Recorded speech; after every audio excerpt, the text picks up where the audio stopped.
ಈ ಸ್ಟೋರಿ ಕೇಳಿದ ಪ್ರತಿಯೊಬ್ಬರಿಗೆ ತುಂಬ ಧನ್ಯವಾದಗಳು. ನಾನು ಕೆಲಸದ ನಿಮ್ಮತಿ ದೂರದ ಊರಲ್ಲಿದ್ದ ಕಾರಣ ಹೆಂಡತಿ ಬೇರೊಬ್ಬನ ಜೊತೆ ಸಂಬಂಧ ಹೊಂದಿದ್ದಾಳೆ. ಈ ಸ್ಟೋರಿ ಕೇಳೋಣ. ಮದುವೆಯಾಗಿ ಕೆಲವೇ ತಿಂಗಳಲ್ಲಿ ಕೆಲಸದ ಮೇರೆಗೆ ದೂರಾದ ಊರಿನಲ್ಲಿ ನೆಲೆಸಿರುವುದರಿಂದ ನನ್ನ ಹೆಂಡತಿ ಆಕೆಯ ತವರು ಮನೆಯಲ್ಲಿ ನೆಲೆಸಿದ್ದಾಳೆ. ಆಕೆಯೇ ಸಹೋದ್ಯೋಗಿ ಜೊತೆ ಸಂಬಂಧದ ಇರುವುದು ನನಗೆ ತಿಳಿದು ಬಂದಿದೆ. ನಾನು ವಿವಾಹಿತ ವ್ಯಕ್ತಿ. ನಮ್ಮದು ಮ್ಯಾರೇಜ್. ನನ್ನ ಹೆಂಡತಿಯ ಕಾಲೇಜಿನಲ್ಲಿ ಉಪನ್ಯಾಸಕಿ. 2 ವರ್ಷಗಳ ಹಿಂದೆ ನಾನು ನನ್ನ ಹೆಂಡತಿಯನ್ನು ಇನ್ಸ್ಟಾಗ್ರಾಮ್ನಲ್ಲಿ ಭೇಟಿಯಾದೆ. ಅವಳನ್ನು ನೋಡಿದ ಮೇಲೆ ನಾನು ಅವಳನ್ನು ಪ್ರೀತಿಸುತ್ತಿದ್ದೆ. ನಾವಿಬ್ಬರು ಒಂದಷ್ಟು ದಿನ ಮಾತನಾಡಿ ಪ್ರೀತಿ ವ್ಯಕ್ತಪಡಿಸಿದ್ದೆವು. ಆದಾಗ್ಯೂ ನಾನು ಅವರೊಂದಿಗೆ 1 ವರ್ಷ ಸಂಬಂಧವನ್ನು ಹೊಂದಿದೆ. ನಂತರ ನಾನು ಅವರನ್ನು ವಿವಾಹವಾದೆ. ಮದುವೆಯ ಆರಂಭಿಕ ದಿನಗಳಲ್ಲಿ ಎಲ್ಲವೂ ಚೆನ್ನಾಗಿತ್ತು. ಆದರೆ ನನ್ನ ಎಲ್ಲವೂ ಇದ್ದಕ್ಕಿದ್ದಂತೆ ಬದಲಾಯಿತು. ನನ್ನ ಹೆತ್ತವರೊಂದಿಗೆ ಹೊಂದಿಕೊಳ್ಳುತ್ತಿಲ್ಲ. ಇದಕ್ಕೆ ಕಾರಣ ನನ್ನ ಹೆಂಡತಿ ನನ್ನ ಹೆತ್ತವರೊಂದಿಗೆ ಹೊಂದಿಕೆಯಾಗುವುದಿಲ್ಲ. ಇದರಿಂದಾಗಿ ಅವಳು ಹೆಚ್ಚಾಗಿ ತನ್ನ ಮನೆಯಲ್ಲಿಯೇ ಇರುತ್ತಾಳೆ.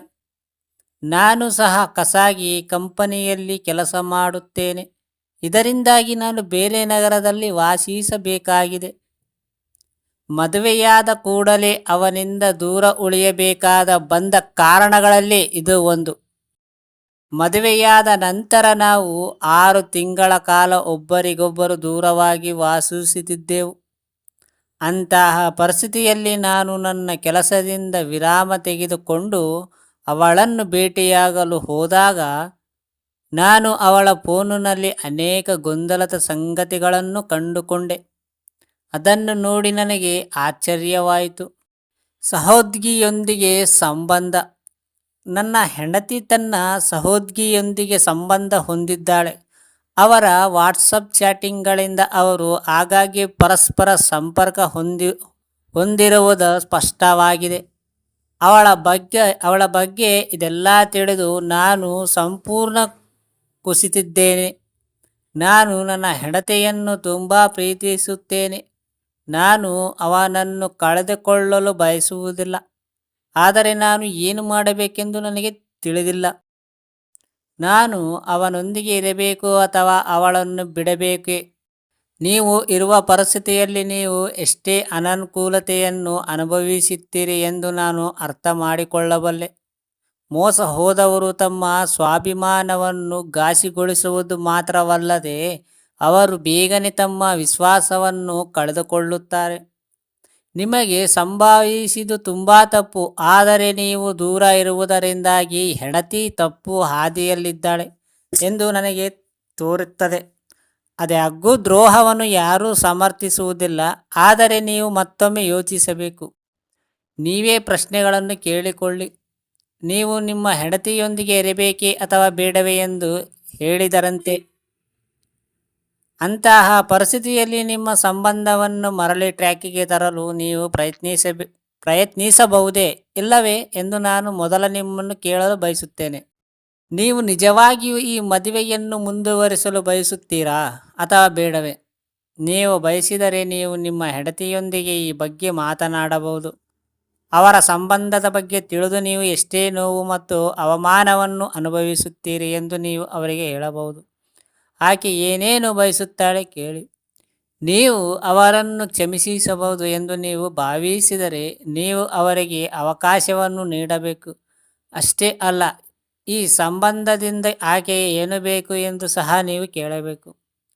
ಅವಳು ಇನ್ನೂ ನಿಮ್ಮೊಂದಿಗೆ ಇರಲು ಬಯಸುತ್ತಾಳೆ ಅಥವಾ ಅವಳು ತನ್ನ ಗೆಳೆಯೊಂದಿಗೆ ತನ್ನ ಜೀವನವನ್ನು ಎದುರು ನೋಡುತ್ತಿದ್ದಾಳೆ ಎಂದು ಕಂಡುಕೊಳ್ಳಿ.